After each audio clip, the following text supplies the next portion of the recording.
Do negócio, do jeito, mas eu só acompanhei as notícias, eu nem fiz nada. O teu texto tá muito legal, boa tarde, nós estamos começando mais um programa Rádio Web Filosofia, dos alunos de Filosofia da PUC Paraná, em Curitiba. Eu sou o professor Eduardo Ribeiro da Fonseca. Estou aqui com Johnny Gil Melquiades, o Flávio Liberalino, a Rafaela Cardoso, a Alana Luiz, nossa convidada de hoje, pela primeira vez está aqui conosco. Diz que é só como observadora. E a Gabriela Romanelli. É importante, né, que tem é engraçado, né, um programa de rádio, mas de vez em quando tem uma pessoa silenciosa do programa. Sempre tem um silencioso, o que é uma coisa meio zen, né? É um efeito zen budista no programa. É um efeito paradoxal. Então, assim, pelo menos para a gente começar a questão aqui hoje, eu queria que cada um de vocês, né, ou aqueles que se dispusessem a falar, me dissessem o que vocês, olhando essas últimas 2 ou 3 semanas, né, agora a gente está quase completando um mês, né, vai mais um tempinho aí, a gente fecha um mês, né, daquela fatídica quarta-feira lá, do Centro Cívico. Então eu queria que vocês me dessem assim, um destaque do que vocês viram na imprensa, de positivo ou de negativo. Pode começar, Rafaela, que eu sei que você está tinindo. Mentira, não tô não. Boa tarde para os nossos ouvintes, boa tarde para o pessoal aqui. Eu posso dar 2? Um de cada? Pode. Um de cada, fica melhor. Eu acho que um texto que foi importante logo que saiu, e é um cara que eu espero muito, e sempre falei muito dele aqui na rádio, é o Leonardo Sakamoto. No blog dele é um texto chamado A PM do Paraná provou que professor também sangra. É um texto bem interessante. Tem um outro no Dia do Trabalho que ele postou fazendo essa relação do ocorrido aqui, no dia 29, e do ocorrido nos Estados Unidos. Eu acho que foi no estado de Chicago. Não sei se me corrija, não lembro bem a data. Baltimore. Ocorreu mais ou menos um acontecido parecido, né, com o que aconteceu aqui. Foi na mesma ocasião, né, e ocorreu também agora numa outra cidade, só que europeia, eu acho que foi em Milão, se não me engano, que eles viraram os carros na rua, nas calçadas, né? Eles foram passando e virando todos os carros que eles encontravam pela frente. É quase como se fosse uma espécie de obra de arte, assim, né? Obra de arte da destruição. Não deixa de ser, né? Outros 2, acho que vou colocar mais 2 textos que são importantes para leitura, do Chico Sá, que é um dos caras que trabalha com literatura, política, futebol também, que é acho que um dos maiores gênios do Brasil na atualidade em termos de escrita. Ele fez uma correlação com o Vampiro de Curitiba, com a escrita do Alto Trevisan, com isso que aconteceu. E é um texto assim magnífico. Porque em todas as finais pontuações dos parágrafos ele colocava: hei de vencer, mesmo sendo professor, hei de vencer. É um texto muito lindo, que vale a pena ver. E da Eliane Brum, que também é colunista do El País, o Chico Sá é colunista do El País. Ela escreve faz muito tempo, é ótima também na sua escrita, e escreveu... Esse eu não li muito, mas ela escreveu também sobre o que aconteceu. De ponto negativo... O colunista da Veja, Reinaldo Azevedo, né, que colocou... A Veja, né? Lindamente, só que não. Que foi uma questão dos black blocs. Ele e a Raquel Sherazade também entraram em defesa do governo Beto Richa, etc. Tentando deslegitimar, né, o movimento, dizendo que era aparelhado ao PT, à CUT. Curiosamente ele gosta de chamar de pitbull, né? Então... Isso eles fazem para tentar deslegitimar o movimento, que realmente tem alguma relação com a CUT e tal. PT, mas, cara, não é por isso que eles estão brigando. E até porque, assim, acho que uma pessoa que tem um pensamento, que tem um pouco de entendimento político, mínimo que seja, vai ver que tanto ele quanto a Raquel Sherazade têm argumentos furadíssimos para falar o que eles falam. Não existe a possibilidade terrena de vida dentro do que eles falam. Então, sem hipótese, sem consideração, assim. Eu tentei ler esse texto do Renato Azevedo, mas meu estômago não permitiu. Eu parei no segundo parágrafo, eu acho, porque era muita besteira e pra quem tava lá era difícil ler aquilo. E... O problema é que eles não pensam nos professores que estavam lá, né, entendeu? escrevendo isso. Um monte de gente apanhou tal pra eles dizerem que o movimento não tinha causa e era algo pago pelo PT pra... pra sujar a imagem do Beto Richa, que não precisou de ajuda nenhuma pra isso, né? Então os meus destaques são esses: Leonardo Sakamoto, Eliane Brum, Chico Sá e o negativo, Reinaldo Azevedo da revista Veja. Flávio, aproveita você que está na ordem. Boa tarde, professor. Boa tarde a todos. Desculpa, só anunciar a presença do professor Abel Ribeiro também aqui conosco. Boa tarde a todos. Então, uma das coisas que a Rafaela já citou, né, ela trouxe vários exemplos de reportagens sobre o acontecimento, e as poucas notícias que eu vi foram na Carta Capital, que tem muitas notícias de um pouco tendência esquerda, eu acho, e as notícias do jornal da Band, então, do Boechat. Durante a semana que estavam ocorrendo os protestos lá no centro, o jornal da Band foi o que eu acompanhei mais de perto, e acho que o apresentador foi mais honesto, mais sincero quando falava da greve. E na Carta Capital também, porque eles fazem as reportagens, por exemplo, após 200 feridos, o governador culpa os manifestantes. Então eles fazem uma reportagem, um título assim, e fica subentendido como para o leitor, fica se perguntar, como assim? Como que 200 pessoas ficam feridas e a culpa é dos manifestantes? Tipo, não tem uma pergunta, não está escrito lá, como assim? Mas se você ler um título desse, você vai se perguntar como que isso aconteceu. E na semana passada também a Rafaela citou que eu disse que os jornais deviam ser honestos quando vão explicar situações assim. E ela disse que isso não é possível, porque os jornais não são imparciais e sempre tem algum interesse por trás, né? Então, acho que o jornal da Band foi um pouco mais honesto quando falou sobre a greve, e também nas redes sociais tem muitas informações incorretas, como a Rafaela citou, de acusar, por exemplo, o PT ou mesmo o Sindicato dos Professores de estar fazendo uma greve sem motivos. Mas a greve do Paraná não é uma coisa isolada, não é uma coisa que acontece uma vez na vida e que aconteceu só no Paraná. A greve acontece em São Paulo, greves acontecem no Recife, greves acontecem todo ano em vários lugares. E sempre fica questões que a gente não compreende.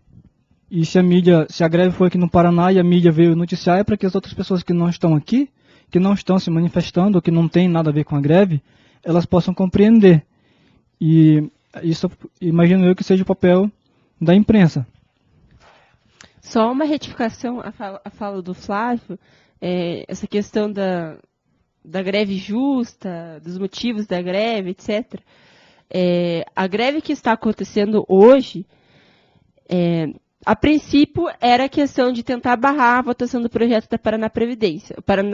O projeto passou na Assembleia Legislativa, já entrou em vigor, já foi tirado, se não me engano, 150 milhões da Previdência Social dos paranaenses.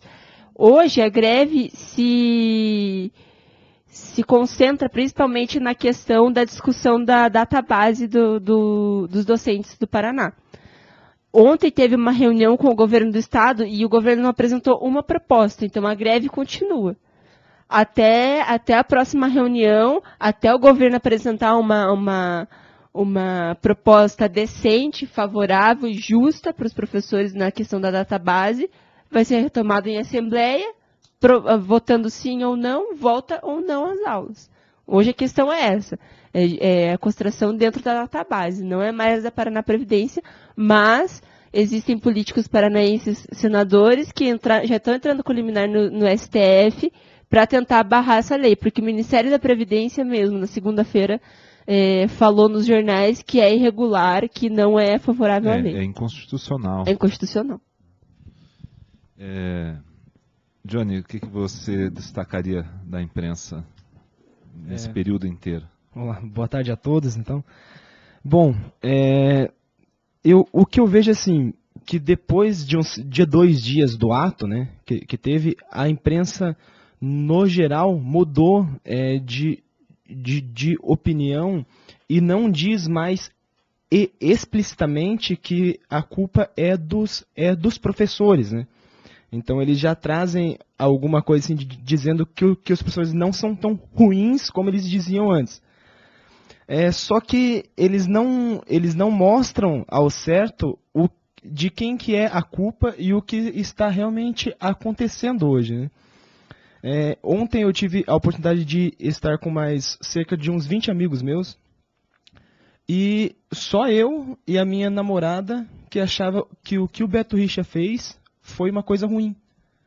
O restante todos achavam que era tudo coisa que o governo estava fazendo, né, para queimar a imagem do Beto Richa. E eles achavam normal fazer o que o Beto fez, que foi pegar o dinheiro do Paraná Previdência. Para eles, esse dinheiro vem todo do governo, né? E isso foi uma coisa normal. Então isso me deixou muito chateado assim, por saber que, pô, numa mesa ali com mais de 20 pessoas, só 2 achar que isso é uma coisa ruim. Esse é o grande problema da manipulação de mídia. E também você falar que o governo fez. Eu vi muito isso nas redes sociais, o pessoal falando que tanto aqui quanto em São Paulo, e tem mais 11 estados em greve, dos professores, o pessoal falando, foram votar na Dilma, tá acontecendo isso. Mas, gente, por favor, que consciência que vocês têm. Nós estamos falando de governo do Estado, nós estamos falando de governo federal. Se houve alguma coisa, alguma influência política dentro dessa greve, dentro desse massacre que capitaneado pelo Francisquinho Beto Richa, não significa que foi o PT, que foi o governo federal que fez isso. Não tem nada a ver, porque é uma luta estadual. Não tem a ver com o governo. O governo, sim, tá. Eu, como me considerando esquerda, digo, porque eu não sou petista. O governo está dando muita mancada, sim. Está cortando muita coisa, muito direito do trabalhador, sim. Mas não significa que essa luta aqui do Paraná e de São Paulo são contra o governo federal. É um âmbito estadual, não tem nada a ver uma coisa com a outra. E o pessoal não entende, já mistura as coisas, né? E também tem essa questão que você falou. Vem televisão, leem os jornais, acha que é só aquilo, que não existe um outro lado, e que não, tá certo, o Beto Richa fez certo de fazer o que fez, e os professores que queriam entrar lá, mesmo sabendo que a PP Sindicato tinha uma ordem judicial para deixar os professores assistirem a votação, mas ok, não, o Beto Richa fez certo. Tem uma coisa errada aí, né? Tem muita coisa errada. Então, aproveitar a presença do professor Abel, a sua posição na mesa, então já lhe passar a palavra. Então, qual é o seu destaque, professor? Boa tarde a todos, ouvintes aqui presentes. Pensar assim, professor Eduardo, eu nasci e cresci em meio à ditadura, né? Então, eu sempre tive medo e desconfiança da polícia enquanto instituição, né? Pela forma como que ele abordava os nossos colegas, né? de infância e juventude. E também cresci com uma certa desconfiança com a imprensa, né? Enquanto instituição de informação ou de formação de opinião, né? Formadora de opinião. E fico realmente com essas duas posições. Imprensa está para informar ou está para formar a opinião? Porque nós não percebemos imparcialidade quando eles abordam os assuntos que dizem respeito no caso aqui, os professores, né? É nítido que parece estar a serviço de um grupo, né? Está a serviço, aquilo que interessa, que é conveniente a um grupo, eu defendo. Aquilo que não é interessante a esse grupo, eu escracho, né? Então, percebe-se que há uma manipulação deslavada, descarada, da manipulação da informação. De tal forma que deturpa-se completamente as ideias, seja das intenções do governo do Paraná em relação à Paraná Previdência, seja em relação aos motivos que levaram os professores às ruas. Então eu fico com essa indagação, até que ponto a imprensa ela é imparcial e até que ponto ela também não está atrelada a interesses políticos, econômicos e sociais. Né? Por exemplo, quem é que paga a propaganda comercial, né? Quem é que paga os seus salários, né? Então, como é que eu critico as pessoas que mais investem em propaganda comercial? Pensar o gasto que o governador Beto Richa teve para a sua reeleição, né? Uma casa de 160 milhões, né? Ou seja, como posso depois ou denunciar tamanho financiador, né, do meu trabalho, o trabalho da imprensa. Então, antes de ter posições sólidas nessa questão, eu tenho mais questionamentos aqui para nós, enquanto mesa, e para os ouvintes, né? Até que ponto a imprensa é imparcial e realmente está a serviço da democracia. Então, a Alana gostaria de fazer um comentário, então ela representa o silêncio. E nós vamos perguntar então para Gabriela. Aproveitando o gancho do professor Abel, né, sobre essa imparcialidade da mídia, é interessantíssimo ver como mudou a maneira como a RPC TV abordava as manifestações dos professores e essa greve.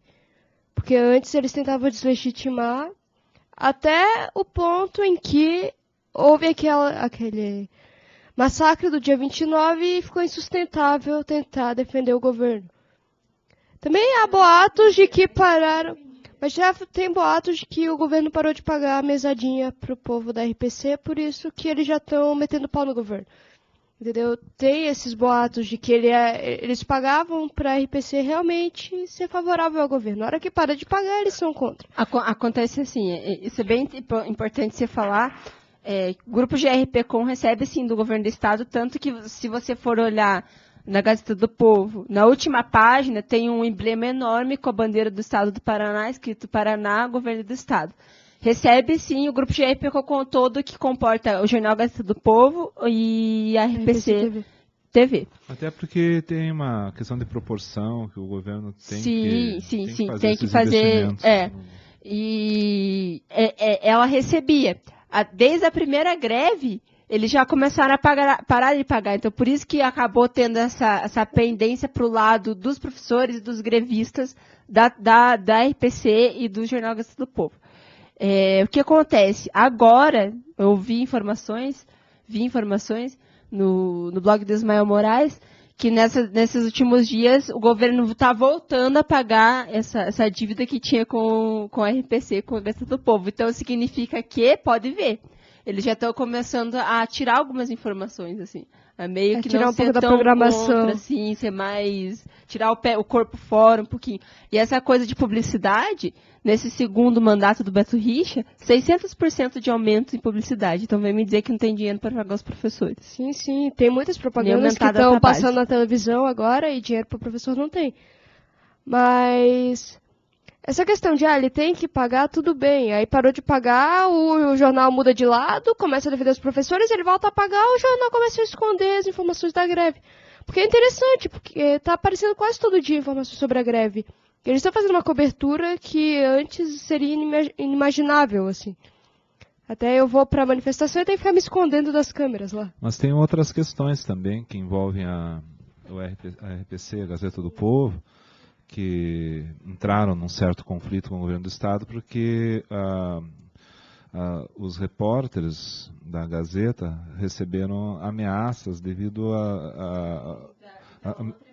àquelas outras investigações, né, lá do norte do estado, da oficina do primo do governador e, enfim, outras coisas que estavam sendo veiculadas e que gerou inclusive uma necessidade de um rodízio da equipe de repórteres dentro da Gazeta do Povo para possibilitar que eles não fossem alvos preferenciais. Isso, em nível nacional, inclusive, né?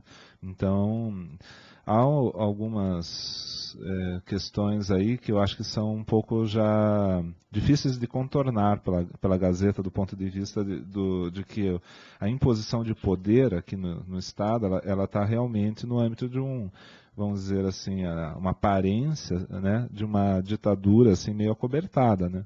Uma coisa de uma ditadura com um voto popular, vamos dizer assim, né? Eu desrespeito todos os modos legais de fazer as coisas em função da imposição do poder. Rafaela se entusiasmou e falou sem microfone. Tem o caso também de uma estudante que aconteceu com ela até falou anonimamente, acho que no jornal da RPC mesmo. Ela foi presa, digamos assim, foi levada até as dependências do Palácio Iguaçu, foi obrigada a ser tirada todas as suas roupas e foi feita tortura.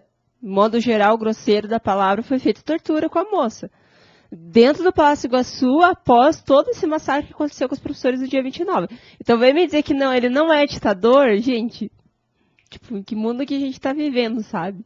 Porque, na verdade, foi sim, foi. Claro que tem que ser confirmado, foi denunciado ao Ministério Público, mas tem que ser confirmado mais ainda para ver se realmente aconteceu. É como o caso dos PMs, né, que foram presos durante a manifestação. Não se tem notícia sobre nenhum PM. E, no entanto, já saiu ninguém de novo falou, menções já saiu de novo. que eles estão sendo, né, vamos dizer assim, recebendo uma certa violência moral dentro da tropa. Ou seja, pessoas que não existem não podem receber violência moral, né? E da moça, pela dedução, eu acho que é bem possível que tenha acontecido. Sim. E o que chama atenção também é que a cada 20 minutos você ouve no rádio, veja, 1 milhão de estudantes estão sem aula. A cada 20 minutos, não estou falando a cada 3 horas. A cada 20 minutos isso vai fazendo uma lavagem cerebral. Bom, então são os professores os culpados dessas crianças estarem sem aula. E a database ela é para iniciar a discussão em fevereiro. Estamos a 14 de maio, a 13 de maio. Sendo que na virada do ano o governador deu aumento para ele mesmo e para toda a equipe do secretariado. De 27%. E logo depois das manifestações, né, o Tribunal de Contas também deu aumento para si mesmo. Aprovou o auxílio moradia, que né? impacta em 1 milhão por mês. E em relação a isso não há discussão. Eles simplesmente aprovam, pronto, acabou. Né? Nós merecemos. E assim, o 1º de maio, então, seria já para estar caindo no salário de todo funcionário público do Estado. No entanto, diante do 29 de abril, diante da irresponsabilidade, o que é mais importante nesse momento? Discutir a database e fazer as crianças voltarem às aulas? Ou é mais interessante acompanhar se o Fachin vai ser ou não presidente do TJ, né, do ST? Participante, ST. né? Não presidente. Não, nós vamos prestigiar, né, a sabatina do nosso querido paranaense. Então, numa tentativa, ao meu ver, de jogar a população contra os professores. Não. O que é mais importante nesse momento? Voltar as crianças às aulas, já que eu sou governador do Paraná e tenho que resolver isso com meus professores? Ou é mais importante eu fazer a sala junto a um representante do Paraná nato? Então ficou muito claro para mim a negligência em relação à educação, ao que ele pensa de educação e de professor e de estudantes, né? Então, você vê a imprensa reforçando a cada 20 minutos veja, quase 1 milhão de alunos sem aula. E aí você já vê nos comentários dos jornalistas assim, mas veja bem, claro que a gente entende que o governador está sendo isso, mas também tem que ver que os professores, etc, etc. Quando houve a primeira assembleia, eu estava lá e votei a favor de que voltasse às aulas, porque não podemos mais... Como se fosse dar motivo. Não podemos mais vitimizar ainda mais a nossa criança, o nosso estudante, né? Fazendo a meia-culpa, ou seja, caraca, 45 dias, 50 dias sem aula, e nós já estamos penalizando as crianças por mim já deveria voltar. Bom, já que foi votado, não tem mais o que fazer, vamos voltar para a aula. E, no entanto, a maioria disse não, enquanto não discutirmos que a mudou a database. pauta também, né? Não era uma Exato. coisa, agora depende do Ministério Público, depende do, enfim. E a imprensa não está sendo realmente imparcial nesse sentido. E aí, praticamente, quando eu distancio a situação, viajo para Brasília, né? Ou seja, é como se não tivesse governador no Paraná. E isso, para mim, desgasta a imagem dos professores em relação à população. E isso ele faz muito bem. Ontem, na tribuna, Nereu Moura, entre outros, defendendo, né, e dizendo por que não discutir a database. E aí o Tadeu Venere foi ridicularizado porque fez contas, segundo o Romanelli, equivocadas. E o Romanelli, por último, ele ri, ele escracha assim, faz... O que é que ele disse, meu Deus? O senhor tem que fazer um Kumon, senhor Tadeu Venere, o senhor tem que fazer Kumon. O Romanelli, numa ironia, numa sátira, ridicularizando... Desautorizando. Porque a questões matemáticas depende do ponto de vista, né, de onde você está falando, né? E dizendo que nós temos que ter responsabilidade, que agora é a questão de paciência e tranquilidade. Caraca, já era para em fevereiro isso estar sendo discutido, já estamos em 15 de maio. E aí, ao invés do governador tomar as rédeas da situação, ele viaja para Brasília. Né, assim, total descaso. Na verdade, isso é calculado, né? O meu destaque particular é para a intervenção do governador no Facebook, no final de semana. É o destaque negativo, né? Porque é muito revoltante que depois de tudo que aconteceu, ele não tenha feito um pedido de desculpas para a população do Paraná, não apenas para os professores. Porque eu queria lembrar que essas manifestações e a greve, elas não são exclusivamente dos professores. Ali tem profissionais de saúde, agentes penitenciários, agentes penitenciários. E isso não é muito mencionado também por uma razão, para descaracterizar o perfil do movimento. Você descaracteriza de várias maneiras. Vinculando com o PT, com o sindicato que apoia o PT, etc, etc. Porque existe uma grande parcela da população que é contrária hoje em dia ao governo do PT no âmbito federal. Teve gente que convocou para manifestações, né, como eu acho que eu mencionei da última vez aqui, e aí, né, o governo do Paraná, e daí uma pessoa fez uma intervenção, é isso mesmo, a gente tem que acabar com esse governo do PT. Dizer, as pessoas são tão despolitizadas e desinformadas que elas embarcam em qualquer onda. Né? E essa questão que o professor falou dessa intervenção do desgovernador no Facebook, no mesmo dia ele deu uma entrevista, isso preciso lembrar que foi 8 de maio, última sexta-feira, ele lançou essa nota no Facebook. De tarde caiu o Francisquini e mais à noitinha ele saiu as entrevistas dele, saiu no Globo, na Folha de São Paulo, mas principalmente vinculado pela Gazeta do Povo e saiu no Jornal da RPC. Foi horrível. Sim. Ele dizendo que ele é o mais machucado. Ele é o que é mais machucado. Isso aí foi a coisa que realmente Acho que assim, que seria consciente e lógico que talvez jogar umas bombas de gás no gabinete dele, umas balas, já, né? Que ele sofreu, né? Ele levou uns tiros de bala de borracha, né? Já que a polícia militar, né, estava tão maluca ali, né? Que inclusive jogou spray de pimenta no governador, né? É uma coisa... o Pitbull foi lá, mordeu a perna do governador, né? Imagino. Eu acho que foi isso que fez ele sofrer tanto, coitadinho. Diga, Flávio. É uma hipocrisia, uma falsidade e imoralidade sem tamanho, assim. Incrível. Então, eu só queria comentar que, por exemplo, o professor falou de que um rapaz comentou, né, que tem que acabar com o PT realmente. Eu sei que o Beto Richa não faz artesanato, mas politizar dessa maneira, assim, a atitude dele não é correto. Eu acho que é realmente falta de conhecimento de economia, de política, de história. Você politizar um movimento como esse dos professores e dos demais que estavam lá. As perdas são históricas, elas nunca foram recuperadas devido à hiperinflação dos anos 80. Né? Quer dizer, a gente teve um processo inflacionário muito violento, as perdas salariais nunca foram recuperadas. E agora estão sendo perdidas, E agora, novamente, está sendo um processo de corrosão. Porque você é proibido por Constituição de diminuir salário, mas você pode não dar aumento. Né? Para os outros, para mim, eu sempre dou aumento. Então, né? pois é, e justamente da pessoa ser despolitizada e fazer um comentário desse tipo, e também quando a Veja, por exemplo, lança uma reportagem que é totalmente errada, totalmente absurda ou totalmente tendenciosa. Acho que, além da revista ser culpada por fazer isso, acho que também tem um problema muito grande que é a pessoa que lê. Tipo, se eu ler uma reportagem da Veja, eu tenho certeza que metade das coisas que foram mentira eu vou saber. Mas se a minha mãe lê, se a minha avó lê, se meu tio lê, ele vai acreditar em cada vírgula.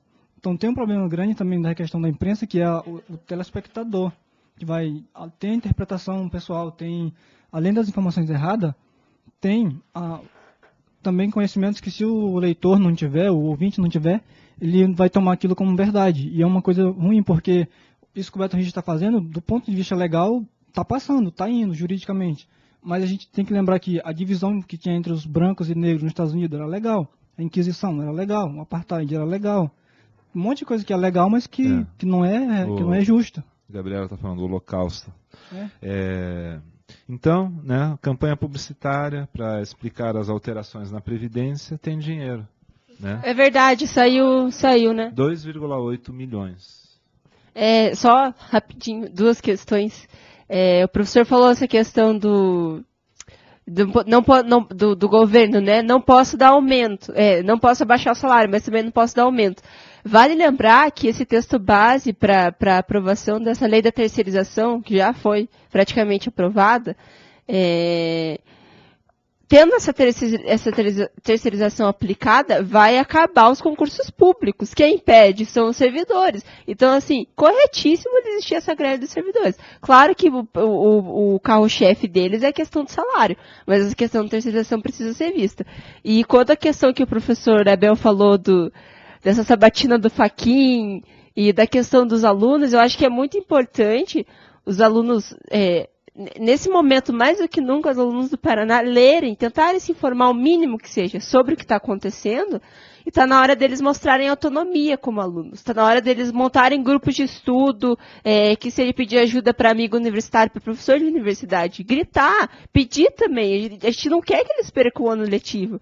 Só que eles precisam se posicionar também. Tá? Por exemplo, a greve, ela me prejudica muito. Eu não posso fazer a aplicação do projeto de docência aqui da PUC, não posso fazer as aulas externas do estágio, só que ao mesmo tempo eu super apoio. Totalmente. Na questão do Fachin, eu achei cruel o que fizeram, porque ele não era um réu de nenhum crime, de nenhum processo. Precisava ficar 10 horas dentro da sabatina? Foi só porque ele foi indicado pela presidente. E porque a oposição tinha que fazer perguntas desnecessárias, a exemplo, a posição religiosa dele. Precisa encurralar o cara, né? Mas Fachin, sim, se tudo der certo, Fachin, sim. Sobre os alunos da rede estadual que estão perdendo as aulas, a RPC até fez, né, uma matéria com os pais e com os alunos entrevistando, que os pais estão muito preocupados, que os filhos estão perdendo o ano letivo. Os filhos estão dizendo que estão muito cansados de ficar no computador e vendo televisão, porque eles não podem pegar um livro em casa e estudar por conta própria. Essa questão que a Rafaela falou, de realmente não ter proatividade do estudante para ir atrás do estudo. Que eles acham que o estudo só pode vir da escola, os pais não podem ajudar os filhos. Esse é outro problema, né? A participação comunidade escola, a relação dos pais com a escola. Engraçado que, assim, não vou generalizar, mas acontece casos. Os pais não estão nem aí, não participam das reuniões da APMF, não vão nas reuniões da escola, não vão fazer a pega dos boletins, mas não, entrou em greve, eles estão preocupados, o filho tem que estudar. E não ajuda. E os alunos têm que entender que quando eles ingressarem na universidade, vai ter esse método de estudo autônomo. Então é legal, claro, não é justo eles terem que aprender, ter que fazer isso já. Mas é legal que eles já aprendem um pouco sobre. Mas para não perder o ano letivo, tem a partir de tal série, né, o aluno já tem capacidade de pegar o material e estudar sozinho. Para não perder o ano letivo, porque não tem mais tempo para repor tudo isso que eles estão perdendo de aula. Sinceramente, o ano vai ser perdido ou eles começam a se virar também, né? Eu queria só mencionar aqui uma declaração do secretário da Fazenda, Mauro Ricardo, em entrevista à Gazeta do Povo. Ele falou assim, ó: a situação financeira do Estado não permitiria nenhum reajuste salarial para os servidores. Ele fala isso, né, em relação aos servidores, né, vamos dizer assim, ao baixo clero, né, porque o alto clero todo teve reajuste. E não houve sequer reação por parte do governador. Ele não chegou e disse assim, olha, estou pressionado por esses aumentos de benefícios, de salário, que eu mesmo dei para o meu secretariado, eu mesmo dei para mim mesmo. E vai lembrar que esse secretário, eu não lembro se foi do Rio ou de São Paulo, ele foi secretário de governo, ambos foram governos do PSDB, mas eu não lembro se foi de São Paulo ou do Rio. Então, assim, ele sabe mais ou menos, mas, assim, de certa forma é estranho, porque o cara veio de lá do outro estado, veio falar aqui, não que não possa, claro que pode, mas o cara, ele tá pregando um discurso que não tem sentido nenhum. Na realidade, não tem sentido nenhum. Basicamente, o que vai acontecer a partir de agora, né, é um desgaste, é uma já queda tá de braço, né? E vamos ver no que isso resulta, né? Porque ninguém tem bola de cristal. Mas o problema é realmente a alienação das pessoas, a ausência de crítica, né? É uma crítica embasada em fatos. O âncora da RPC do meio-dia, eu vou fazer aqui uma meia-culpa, ele realmente diz, mas é impressionante a capacidade dos nossos governantes de eles aumentaram o salário deles e agora abrir a boca e dizer que não tem dinheiro. É assim, a hipocrisia. E eu achei muito interessante assim, a cara de indignação que ele fez, né? Acabaram de expressar, é impressionante a capacidade dos nossos governantes têm de ser hipócrita, de ser, né, eles aumentaram o próprio salário e agora dizem que não tem dinheiro, né, que o Estado está descapitalizado, colocando a culpa dizendo que o federal não repassou verbas. E eu queria dizer, agora é apurar as responsabilidades. E a minha pergunta que eu quero deixar aqui qual é o papel da imprensa na hora de apurar as responsabilidades para tudo que aconteceu em nosso estado desde fevereiro para cá. Porque aí, com certeza, os professores não têm dinheiro para pagar como é que chama? As mesadas, é isso? Tu falasse, Gabriela? Gabriela Romanelli, né? Que o Estado, de certa forma, dá mesadas aos meios de comunicação para veicular notícias que não atinjam diretamente o âmago do governo.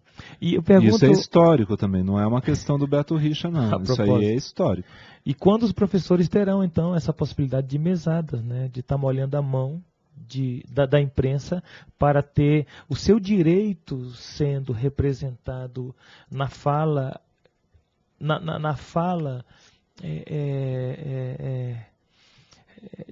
não só de defesa dos professores, mas na fala correta.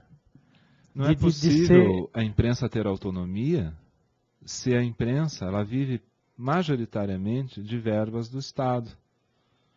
Ela se sustenta mediante verbas do governo municipal, estadual, federal, né? Esses são os principais anunciantes nos meios de comunicação. Porque houve uma época na ditadura militar que grande parte da imprensa fora as empreiteiras, era de orientação de esquerda. O Pasquim, como foi, né, perseguido Quantos repórteres não foram mortos e desaparecidos? Parece que É uma temos imprensa agora... nanica, né? Agora Não temos era uma... majoritária. Agora temos uma imprensa extremamente majoritária, direita, e me pague que eu falo bem. Acho que esse é o lema. E por outro lado, existe a questão, né, das redes sociais, né, que é um mecanismo, digamos assim, um contraponto, né, que de certo modo realiza o capitalismo, né, no sentido marxista da palavra, né, onde finalmente os meios de produção, de certo modo, se espalham, né, as pessoas têm a possibilidade de se expressar. Agora, o problema é que, assim como você pode se expressar para veicular um fato, você pode também se expressar para veicular um factoide, para expressar uma fala de ódio, né, uma fala totalmente ignorante e assim por diante. Então, no fundo, as redes sociais, elas expressam o que a própria sociedade é, com uma certa fidelidade. O problema é você conseguir fazer uma análise disso, né, e extrair, como população, um tipo de informação que seja mais fidedigna, que esteja mais de acordo com o que realmente acontece. No fundo, esse movimento, essa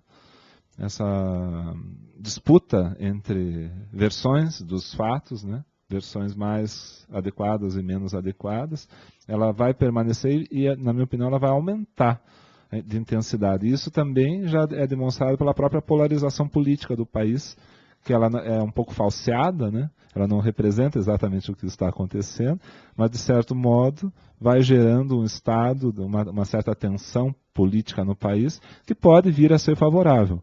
Pode, não quer dizer que vai ser.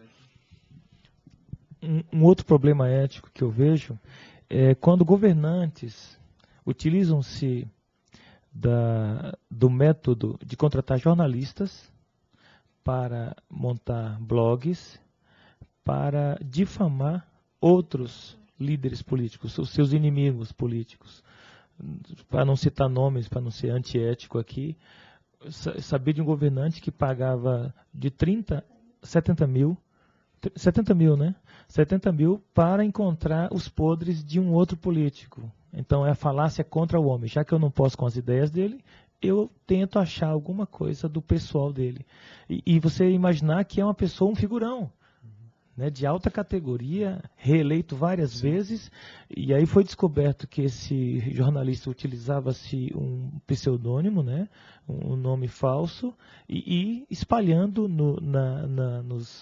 nas redes sociais essa ideia de que X governante tratou mal a empregada doméstica, né, a história do cabide, etc, etc. Então, assim, do ponto de vista ético, como fica a imprensa quando seus colegas, né, pessoas que produzem a imprensa no Brasil, faz jus a esse serviço sujo, né? Isso historicamente também sempre ocorreu, né? Se vocês forem ao livro do Samuel Weiner, Minha Razão de Viver, lá ele descreve como que era a imprensa no início a partir do início do século XX, né, até a época em que ele se aposentou. Pode repetir o autor e o livro? Samuel Weiner, Minha Razão de Viver.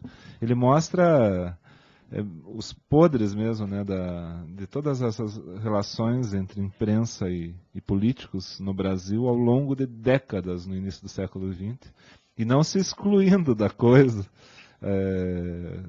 como se fosse uma espécie de confissões do Santo Agostinho. Assim, sabe? É bem interessante o livro. Então, só sobre as redes sociais que a gente estava falando, justamente um único conhecido virtual que eu tenho no Facebook, que ele é pesquisador de história contemporânea e faz direito na Federal do Acre. Ele citou, acho que ontem no Facebook, que é impressionante o que toma atenção para a imprensa e para as autoridades, tipo o Ministério Público, a Assembleia Legislativa do Acre, atualmente lá hoje, que ele disse, se der uma chuva aqui, fica, digamos, 6 mil famílias desabrigadas. Mas ninguém liga, não acontece nada.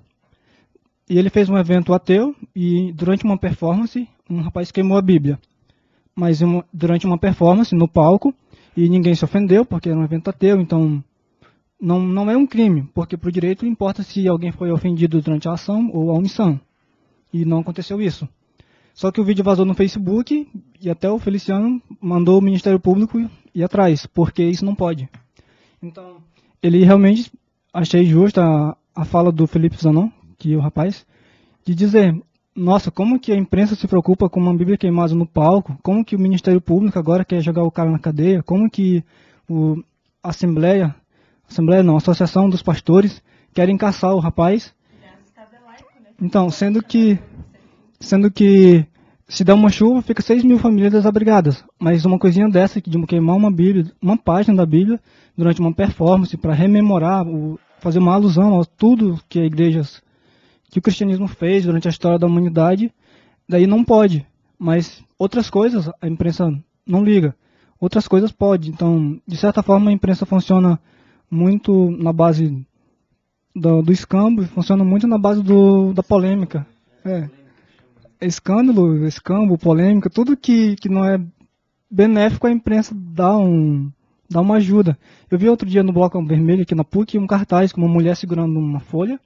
Estava escrito, famoso é visto segurando guarda-chuva na chuva.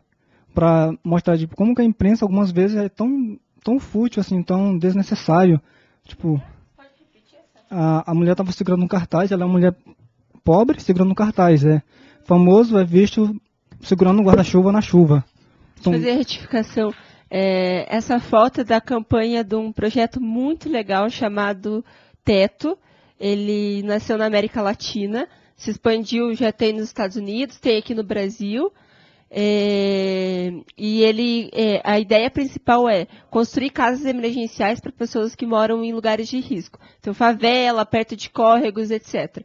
Eles constroem uma casinha, é uma casa muito bacana, eu falo porque a minha irmã participa desse projeto, e é um projeto muito legal, e essa campanha foi muito difundida, vários artistas, os jornais também falaram sobre, porque o nome da propaganda até falava, não importa o que não importa o que não é visto, mas o que deve ser o que não é visto importa. Eu não vou lembrar bem, mas para vocês saberem mais, quiserem participar do projeto, vai haver uma angariação de fundos para a construção das casas esse mês aqui em Curitiba. Pode entrar lá, teto.org.br.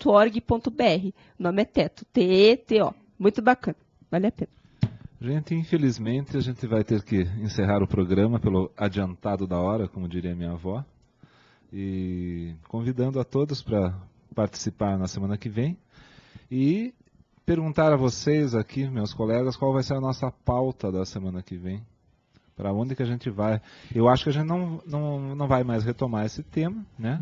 Deixamos aqui nossa última palavra, momentaneamente, né, sobre a imprensa. Não volta mais com a imprensa? Porque é que lembra que a não ser como última hora, né? O atentado do Charlie, né? O que os jornalistas do mundo inteiro reivindicavam? Liberdade de expressão. Aqui a gente vê os nossos jornalistas paranaenses, uns 70% deles, que não estão respeitando essa liberdade de expressão, ou estão sendo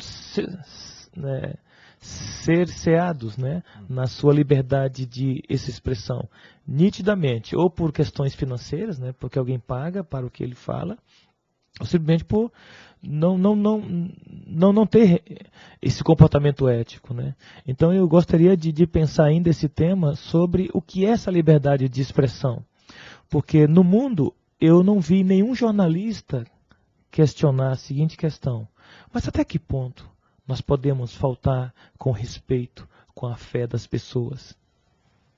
Não é que eu vibrei quando mataram 10 por falta de, por intolerância religiosa, mas me veio uma grande questão. Nenhum jornalista questionou a si mesmo, e aos seus colegas, até que ponto um jornal como o Charlie, que faz charges, ele tem esse direito, e eu colocava para meus alunos assim: como sentiria um católico ortodoxo vendo o Papa, o rosto do Papa num corpo de um cachorro? E mesmo depois das 10 mortes, voltar a repetir a cara de Maomé revestido de um cachorro. Qual era o sentimento? Sim. Qual é a agressão ao símbolo sagrado do católico, que seria o Papa? Qual seria o sentimento do cristão católico vendo esta cena? E aí eu me pergunto, a liberdade de expressão então não há limite, senão não seria liberdade de expressão? Mas até que ponto a liberdade de expressão pode afetar, pode faltar com respeito com o que as pessoas acreditam? Eu penso que é um tema que ainda pode ser recorrente, meu querido Eduardo. Então, bom, na verdade é uma transição para o próximo tema, né? Que é exatamente a questão de ética e religiosidade, né? Então a gente pode trabalhar isso como uma transição real, porque tem esses fatos históricos. Então, convido vocês para, a partir da próxima semana, né? É uma questão bem interessante, a gente pode começar por ali mesmo, por esses fatos que ocorreram na França e ao redor do mundo, né? Tem as idas e vindas dessa questão de intolerância e, ao mesmo tempo, o uso da liberdade. Então, agradeço a todos e até a próxima quarta-feira.